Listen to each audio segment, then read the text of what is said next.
আসসালামু আলাইকুম। মোটামুটি শেষ পর্যায়ের দিকে আমার গাঁথনি।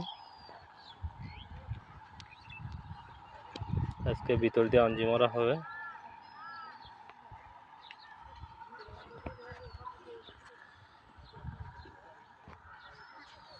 যারা করতে চান এইভাবে করতে পারেন, অল্প খরচের ভিতরে। শুধু 2000 ইট লাগবে, 60 ফিট লম্বা, 32 ফিট পাশে।